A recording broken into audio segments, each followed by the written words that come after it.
I told the truth about what my ex did to me 10 years ago, and now his proposal is off, his future in-laws cut him off, and somehow I'm the one being blamed for ruining his life. A little backstory is needed, so please stick with me here. Growing up, I, 27 female, had a childhood friend named Angie, 27 female, who was as close to me as a real sister.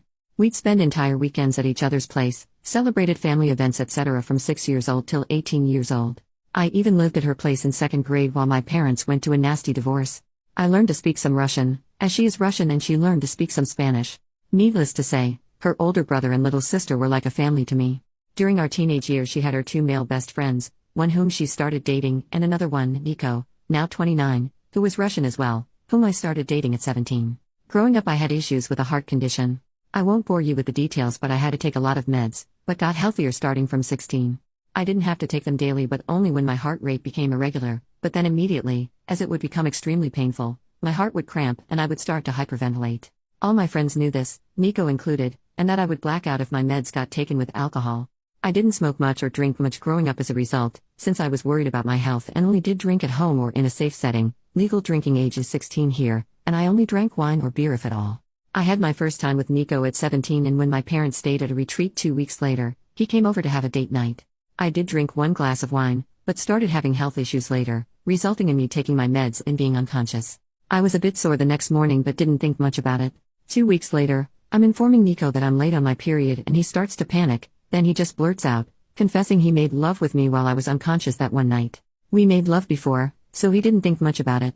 Apparently he didn't have a rubber, but since I was on the pill, he figured it was alright, and he also didn't finish in me, but in a tissue. I felt violated and disgusted by myself. I didn't know how to describe this and only told Angie about it. I was an utter mess for a few years, and wasn't able to make love again until 2 years later. I didn't remember any of it, but was too ashamed to go to my mom or anybody else. I didn't think of it as rope back then. I was too young to really understand what and how I was violated, and Angie told me it's alright, I should break up if I feel bad about it, but we were in a relationship and didn't make love before. I broke up with him the following day, and apparently he cried about his broken heart to her. As Nico and Angie were close and hanging out together a lot, they started dating a few months afterwards, and I had to see him every time when visiting her. I told her I'm not able to see him, but she didn't understand where I'm coming from. The contact stopped and we haven't texted or seen each other in years. I still followed her and her family and saw that her brother is expecting his first child.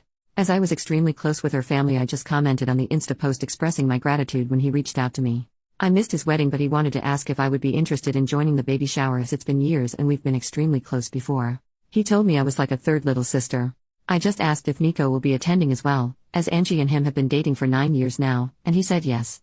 I didn't elaborate much but just expressed that I'll send a small present if he can give me his current address but won't be attending. He kept on pestering me what exactly happened all those years ago and why I'm not in their lives anymore. Angie told her family I'm not able to see her with an ex of mine, but her brother thought there's more behind it. This is when I think I could be the jerk. I told him the truth about what happened back then. And while I didn't know it at 17, I know now that this was rope and I named it as such. I didn't receive any message back from him, but a few days later Angie reached out to me, furious. Nico had planned to propose during the baby shower, but Angie's brother is against it now, having learned why I stopped the contact. She loves Nico and will stay with him, but by doing so, her brother said she is no longer a part of his life, as he doesn't want his little baby girl in the same family as a rapist. Since then I've been getting messages from old high school acquaintances, telling me I should have ignored it, and not told anybody. Since I didn't speak up back then, I lost the right to do so now, and am a horrible person for ruining somebody's life over some stuff he did 10 years ago when he himself was a child as well. Am I truly the wrong for speaking up? Update 10 days later. First of all, I am immensely thankful for all the people who took the time to not only read through my story, but also comment. I read every single comment and try to respond to as many as possible. It gave me a little bit of hope of compassion for victims of rope and also the courage to not cave to the backlash I received. Mental update. Reading all the messages defending my choices on speaking up made me realize how insecure I was on what I am allowed to do and how much I was trying to make it right to other people besides myself. This especially included Nico and Angie. All of you are right. If Nico had changed, he would have apologized, reached out, or tried to make amends in some way. Either when word got to him from his brother-in-law or at some earlier point in his life. My former best friend Angie should have been able to feel some sort of compassion if she had any respect for me as a human being or the time we spend together. Her reactions showed that I shouldn't hesitate on my actions. I went to therapy from 21 onwards and thought I moved on from the rope as best as I could, but I realized how ashamed I still am almost 10 years later about an incident that wasn't my fault at all. I was ashamed to speak up back then and afraid that people around me would look differently at me. And somehow I still felt bad about speaking up today, So I'm trying to own what happened to me now and not apologize for other people's behaviors, especially as they don't even show me respect. What happened since then? I archived every nasty message I got on WhatsApp so I wouldn't have to read them, but would have the proof if needed at a later point. Angie's mom called me the following day of the incident, crying. I shouldn't have answered the phone, but during the 10 years of friendship I saw her as an aunt, almost a second mom. She'd always joked that while her children would run around the house doing whatever, I would always take the time to drink a tea and talk with her, showing her more love and time than her actual children.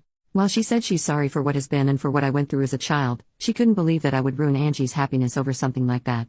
With Angie's brother refusing to have Nico as part of the family and Angie standing by Nico's side, it's divided their family and she is heartbroken. She has grown to love Nico like family as well and has known him for nothing more than a considerate young man who she knows will make her daughter happy. It wasn't nasty names or angry talk, just a heartbroken mother who faked to acknowledge my pain and saw the fault in me. Angie's mom tried to get me to apologize or to take it back, but I refused as I don't see the fault in me.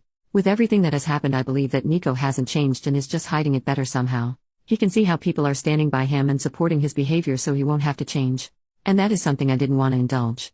Angie's mom not even once used the word rope, and I tried to correct her every time she talked about it, trying to name it for her to understand better, but she would just start sobbing more and it didn't make sense for us to continue to talk. Angie's mom used to be in contact with mine for some time, and she reached out to her after our talk. I was afraid that my mom would find out, since she's from a more conservative background. We had a long talk and I didn't get to see her, physically, yet, but she apologized for not being there for me or not making me feel like I can talk to her. I tried to calm her as best as I could, but when she asked me if my current partner knows I was used like that, I got angry. She was scared my partner would leave me if he found out, implying it was something that made me less precious or appealing. When she asked me to keep it a secret from our family abroad and in our country, I hung up. She was acting exactly the way I was afraid she would, as if it's something shameful. It was especially hard as I am trying my best to move away from the feeling of shame. She has since apologized, but it's clear that her view of me has changed. I don't yet know how to deal with it, but that's something to worry about in the next few weeks. As some of you suggested, I wrote Angie's brother, Sven, again and apologized for the mess, but I'm glad that it is out in the open and how proud I am that he's defending his family. I asked if his old email is still working as I would just send a gift card. He didn't respond, but I got a message from his wife 2 days ago. She thanked me for speaking up and informing them about Nico. There were apparently had a few moments that made her uncomfortable, some jokes Nico made, and in retrospective she can see why. Sven apparently informed her the moment he got my initial text, and both of them have since seen Angie but not Nico. She refuses to be in the same room or house as him, and same goes to their unborn daughter. Sven and Angie's mom has been at their place multiple times to beg to forgive Nico, and Sven caved a little. Angie and Nico will get married, Sven will attend but his wife will not. He is allowed in the family but not in contact with either Sven's wife or daughter. Those restrictions are not for Angie. Sven was suffering trying to ease his mother's worries and is not able to take a stand and cut them out completely. This is a compromise they made without his wife's approval, and she told me she's trying her best to cut them out of their life indefinitely. She wanted to move back, closer to her family as well, and thinks this is a perfect opportunity but isn't sure if she can follow through. His wife told me she's terribly sorry for all the issues that came my way and it has been a lot trying to handle the situation on their side. Sven knows it's not my fault but he doesn't want contact. It's hard for him to talk or see my name because even though he knows I'm not the guilty party, in some way I was the bearer or bad news and he sees me as the start of all this drama. She told me a few times that neither believe I'm the bad guy, they just are tired with everything and it's just been extremely hard on them. That's all that has happened so far. I am frustrated about how everything came to be. It feels like Nico will just continue with his life without having to be remorseful. I didn't want him to suffer, but I think some part of me wanted to at least receive some kind of apology for all the suffering I went through afterwards.